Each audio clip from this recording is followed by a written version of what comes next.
네, 안녕하세요. 믿는 생각입니다. 오늘은 성서 문자주의에 대해서 좀 수다를 해보려 합니다. 성서 문자주의 어떤 내용일까요? 네, 성경에 적혀있는 문자들을 그대로 신앙하는 모습. 네, 성경은 모두 사실이다. 그리고 그걸 믿어야 신앙이 좋은 거다. 뭐 이런 내용이라고 할 수 있겠죠. 근데 이런 형태의 성서 문자주의는 사실 최근 100년, 200년 사이에 최근에 생겨난 이야기예요. 원래 제 생각에 기독교 역사에서 진짜 성서 문자주의라고 할 만한 사람이 어떤 사람이었는지를 오늘 영상에서 좀 소개해 드리려고 합니다. 자, 그 전에 문자주의를 조금 해부를 해보겠습니다. 문자주의를 해부를 해보면 첫 번째 뭐냐면 성경에 있는 문자적인 내용들이 모두 사실이다라는 거 1번. 두 번째는 사실임과 동시에 이걸 반드시 지켜야 한다. 이런 두 가지의 문자주의가 있다고 생각해요. 사실이다, 지켜야 한다. 뭐 나쁜 거 아니죠. 그런데 조금 더 세밀하게 살펴보겠습니다. 만약 어떤 성경 안에 폭력적인 내용이 있습니다. 홍수 심판이나 가나안 정복 전쟁 같은 거, 어떤 뭔가 물리력을 행사하는 본문들이죠. 자, 이 모든 것들이 진짜 사실이다. 물론 사실도 있겠죠. 사실이다. 거기다가 우리가 반드시 또 지켜야 한다라고 가면 어떻게 될까요? 네, 기독교 역사에서 현대에는 그런 일이 별로 많지는 않겠지만 기독교 역사에서 굉장히 많은 일들이 있었죠. 여러분 아시는 거 십자군 전쟁 혹은 마녀 사냥, 여기는 사탄이 들어간 여자니까 죽여야 해서 수많은 사람들을 학살한 사건들이 있었습니다. 현대에서는 국제적으로는 뭐 이스라엘 팔레스타인 분쟁도 약간 이런 마인드가 가미돼 있고, 어떻게 해서든 수단과 방법을 가리지 않고 저 성질을 회복해야 돼. 그리고 국내에서는 뭐 제주 4.3 사건, 그런데 이제 기독교인들이 많이 가서 하나님의 뜻에 반대되는 어떤 정치 사상을 가진 사람들을 처단해야 돼. 뭐 이런 일들이 있었죠. 몇십 년 전의 일인가 사실 아주 옛날 일은 아니네요. 자, 두 번째, 어떤 평화적인 메시지가 있고 그것을 사실로 받아들이고 이걸 지켜야 한다. 평화적이라고 하니까 이게 나쁘지 않아 보이죠. 맞습니다. 평화 운동은 성경에 뭐 살인하지 말아라. 그리고 뭐 내가 뺨을 맞거든 오른쪽 뺨을 맞거든 왼쪽 뺨을 내밀어라. 뭐 이런 이야기. 이런 이야기를 사실로 받아들이고 급진적으로 실천한다. 누군가에게 피해를 줄까요? 전혀 아니겠죠. 앞서 말한 것과는 전혀 정반대의 스토리가 진행됩니다. 예를 들어서 우리 최근 한국 근대사인가요? 네, 한국사에서는 3.1 운동. 네, 3월 1일에 우리는 어떻게 했습니까? 일제의 폭력적인 진압에 맞서서 우리는 만세 운동을 외치면서 비폭력으로 거기에 저항하는 운동을 일으켰죠. 거기에 기독교가 많이 이제 관여를 했었는데요. 그런 식의 비폭력 운동으로 신앙을 표현하는 거. 매우 매우 좋습니다. 세 번째, 성경의 내용을 사실이냐 아니냐를 굉장히 한 장 한 장 보는데 그걸 머리로만 받아들이고 어떤 실천도 없는 사람. 네, 사실 요즘 근래에 보는 이게 문자주의자들의 모습, 저는 거의 여기에 해당된다고 생각합니다. 뭐 혹시 그 중에 나는 뭐 돼지고기를 먹지 않는다. 나는 혹시 이방 여인과 결혼하지 않게 해서 성경이 말하는 이방 여인은 이스라엘 여자 외에 다른 모든 외국인들이니까 나는 이스라엘 사람만 만나서 결혼하겠다. 뭐 이런 급진적으로 움직인 사람들, 혹은 안식일을 지켜야 하니까 나는 토요일만 지키겠다. 제치를 안 시키고 그렇게 하겠죠. 근데 그렇게 직접 내가 성경 이해를 실천하고 있는 사람들은 저는 아직은 별로 못 만나봐서 보통 이제 질문으로 목사님 이거 진짜예요 가짜예요? 이거 사실이 아니야. 목사님 그렇게 믿고 있어요 아니에요? 이런 이야기만 주로 먹기 때문에 저는 머릿속에서 벌어지는 형이상학적인 문자주의라고 생각을 합니다. 자, 그렇다면 제가 이제 처음 제가 신학 공부를 하면서 와, 이 사람들이 진짜 문자주의자, 멋진 문자주의네 라고 했던 그러고 느꼈던 한번 이야기를 해보겠습니다. 이 이야기는 어디 나오는 거냐면 성경의 외경입니다. 자, 외경 아시는지요? 네. 성경은 정경 66권입니다. 그렇죠? 이렇게 66권이 정해지는데 공의회를 통해서 성경 66권을 정하는데 수백 년이 걸렸어요. 구약 성경은 AD 90년 유대인 회의에서, 신약 성경은 몇백 년이니까 한 3, 400년 걸렸죠. 신약 성경도. 특히 요한계시록 같은 경우에는 성경 해석이 조금 어렵다 보니까 동방교회와 서로마 교회가 이거를 정경으로 넣는데 굉장히 오래 토론을 했습니다. 성경이 언제 성경이 되었냐, 이것도 뭐 나중에 좀 나눌 만한 얘기네요. 자, 넘어가서 외경은 이 성경 정경을 이해하는데 도움이 되는 참고서적 정도로 이해하시면 되겠고요. 카톨릭 성경에는 같이 있습니다. 개신교는 성경이 더 무거워질 것을 이제 예방하기 위해서 이제 뺐습니다. 그리고 위경은 이것도 이제 재밌는 이야기 되는데, 그렇게 성경을 해석하는데 신앙을 이해하는데 크게 도움은 안 되는 이야기, 이런 걸 이제 위경이라고 했습니다. 자, 위경은 뭐 그렇다 치고, 자, 외경 중에 마카베우스 1서 2서에 나오는 제가 생각하기에 정말 멋진 문자주의자들, 여기 발음이 어렵죠? 문자주의자들 얘기를 좀 해보겠습니다.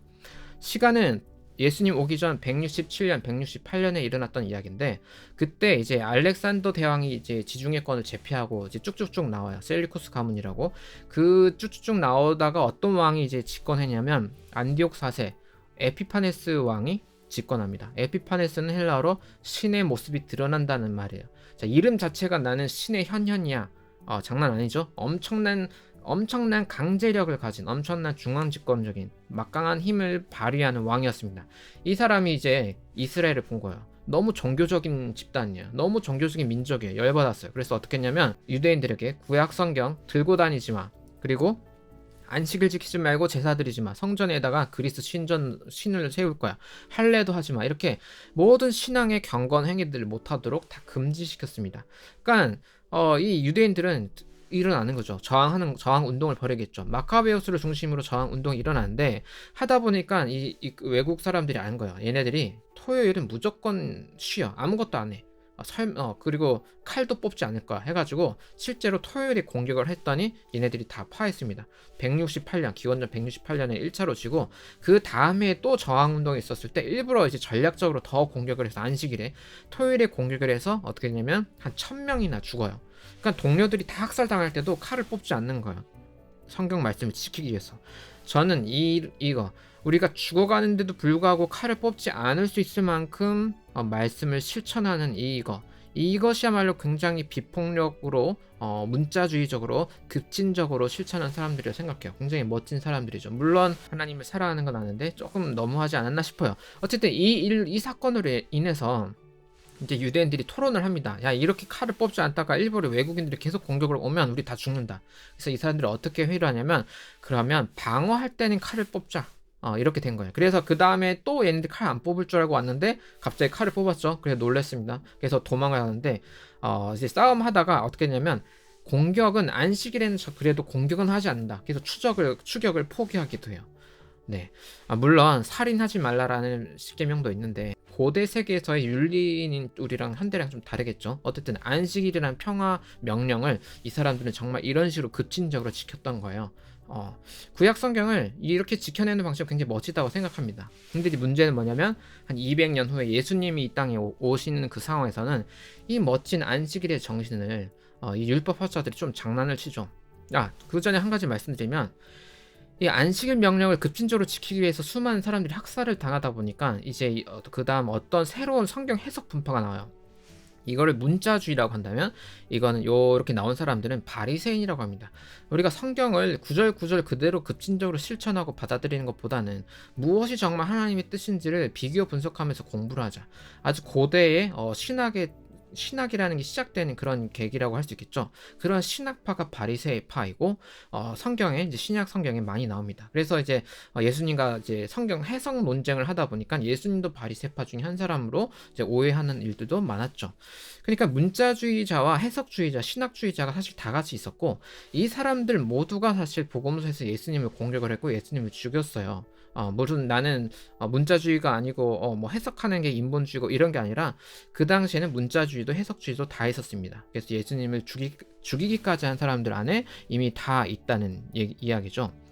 예수님의 성경 해석 방식은 어땠나요? 예수님이 성류신에서 공생애를 시작하실 때 사람들을 만나서 자, 너 구약 두루마리 다 펴봐. 너 첫 글자부터 마지막 문장까지 전부 다 팩트로 믿어 안 믿어. 사실로 믿어 안 믿어.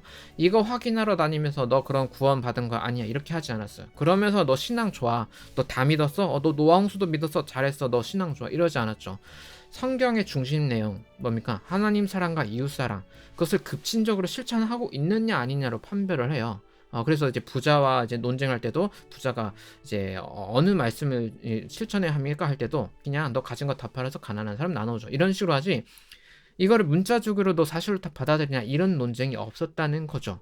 그러니까 이런 식의 문자주의는 최근 근대 과학이 발전하면서 고대 중세의 기독교 세계관이 조금씩 틈이 생길 때 그 불안 요소로 인해서 기독교 신앙의 중심이 잡히지 않은 사람들이 성경 텍스트로 움켜져서 이게 신앙이야 라고 하면서 생겨난 운동이에요.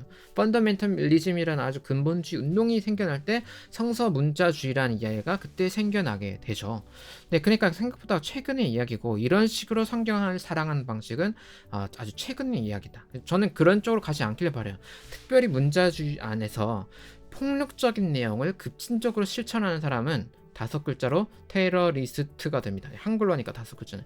근데 굉장히 무서운 사람입니다. 그런 사람들은 저도 곁에 가고 싶지 않고요. 어느 종교에서나 폭력적인 내용을 문자적으로 사실로 받아들이고 실천하는 그룹이 가장 무서워요. 우리 인류 역사에서는 너무 많은 피비리 나는 일들이 있었기 때문에 그쪽으로는 가지 않도록, 설령 당신이 문자주의자의 길을 걸어도 그쪽으로는 가지 않도록 주의해 주시기 바랍니다.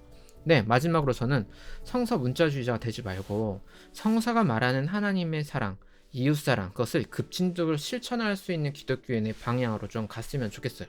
네, 믿는 생각 채널에서 하는 여러 가지 이야기를 통해서 제가 그쪽의 길을 걸어갈 수 있는데 도움이 조금이라도 될 수 있기를 간절히 바라보겠습니다. 네, 그럼 오늘 영상은 여기서 마치도록 하겠습니다. 감사합니다.